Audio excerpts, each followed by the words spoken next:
ಮಾತುಗಳಲ್ಲಿ ತುಂಬಾ ನಿಜವಾದ ಮಾತುಗಳಿದ್ದು ತುಂಬಾನೇ ನನಗೆ ಮನಸ್ಸಿನಲ್ಲಿ ತುಂಬಾ ಬದಲಾವಣೆಯನ್ನು ಮಾಡಿದವೆ.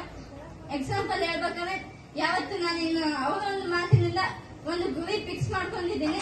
ಅದು ಸಾಧನೆ ಮಾಡಿದ್ರೆ ನಾನು ಬಂದು ಎಲ್ಲರಿಂದ ಹೇಳ್ಬೇಕಂದ್ರೆ ಒಂದು ಆಸೆ.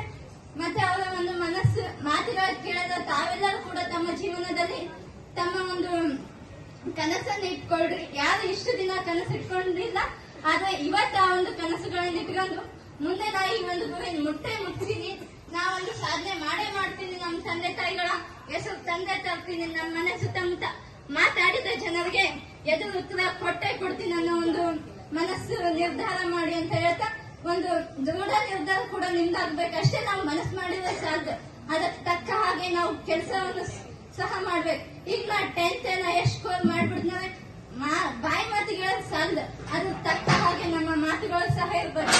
ಯಾಕಂದ್ರೆ 10th ಎಷ್ಟು ಮಾಡ್ತಾರೆ ಹಂಗೆ ಸುಲಭನಾ? ಸೈನ್ಸ್ ಆಯ್ತು ಮತ್ತೆ ಗಣಿತ ಆಯ್ತು, ಎಲ್ಲ ವಿಷಯಗಳಲ್ಲಿ ನಾವು ಸ್ಕೋರ್ ಎಷ್ಟು ಆಗ್ಲೇಬೇಕು. ಅದೇ ರೀತಿಯಾಗಿ ಅಂಕಿತ ಬಗ್ಗೆ ಸರ್ ತುಂಬಾನೇ ಯಾಕಂದ್ರೆ ಆಕೆಯಲ್ಲಿರೋ ಒಂದು ಸಾಧನೆ ಆಗ್ತದೆ. ಯಾಕಂದ್ರೆ ಅಂಕಿತ ಸ್ವಲ್ಪ ಏನ ಸ್ಟಡಿ ಅಲ್ಲ, ಮತ್ ನಿಜ ಹೇಳ್ಬೇಕಂದ್ರೆ ಹಾಸ್ಟೆಲ್ ಅಲ್ಲಿ ಓದಿದ್ದಕ್ಕಿ ನಮ್ ತರ ಮನೆಯಲ್ಲ. ಹಾಸ್ಟೆಲ್ ಅಲ್ಲಿ ಇರೋ ಒಂದೊಂದ್ಸಲ ಊಟ ಸರ್ಗೆ ಆಗಿರೋ ನಾನು ಕೂಡ ಹಾಸ್ಟೆಲ್ ಅಲ್ಲಿ ಇರೋ ಒಂದು ವ್ಯವಸ್ಥೆ ನಾವು ಮತ್ತೆ ತಂದೆ ತಾಯಿಗಳನ್ನ ಬಿಟ್ಟು ಹಾಸ್ಟೆಲ್ ಅಲ್ಲಿ ಇದ್ದು ಓದ್ಬೇಕಾದ್ರೆ ಅಷ್ಟು ಸುಲಭವಾಗಿ ಮಾತಲ್ಲ.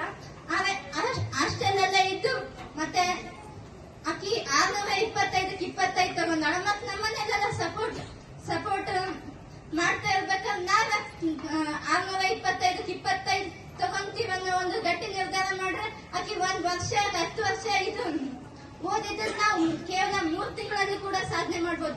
ಯಾಕಂದ್ರೆ ನಮ್ ಮನಸ್ಸು ಇರ್ಬೇಕು. 1 ವರ್ಷ ಮುಖ್ಯ ಅಕ್ಕಿ ಓದಿದ್ ನಾವು ಕೇವಲ 3 ತಿಂಗಳಲ್ಲಿ ಕೂಡ ಆ ಸಾಧನೆ ಮಾಡ್ಬೋದು. ನಾವು ಆದಷ್ಟು ಪ್ರಯತ್ನ ಪಡೋಣ. ನಮ್ ಶಾಲೆಯಲ್ಲಿ 115 ಜನ ಓದ್ತಾ ಇರ್ಬೋದು. ಈ ಸಲ 10th ಕ್ಲಾಸ್ ನಾವು 115 ಜನನು ಈ ಸಲ ಪಾಸ್ ಆಗ್ತೀವಿ, ಹೈಯೆಸ್ಟ್ ಸ್ಕೋರ್ ಮಾಡೇ ಮಾಡ್ತೀವಿ ಅನ್ನೋ ಒಂದು ವಿಶ್ವಾಸ ನನ್ನಲ್ಲಿದೆ. ಮತ್ತೆ ಈ ಒಂದು ಬಾಲಕಿಯರ ಪ್ರೌಢಶಾಲೆಗೆ ಒಳ್ಳೆ ಹೆಸರು ತಂದು ಕೊಡ್ತೀವಿ ಅಂತ ಹೇಳ್ತಾ ನನ್ನ ಒಂದೆರಡು ಮಾತುಗಳನ್ನು ಮುಗಿಸ್ತೀನಿ.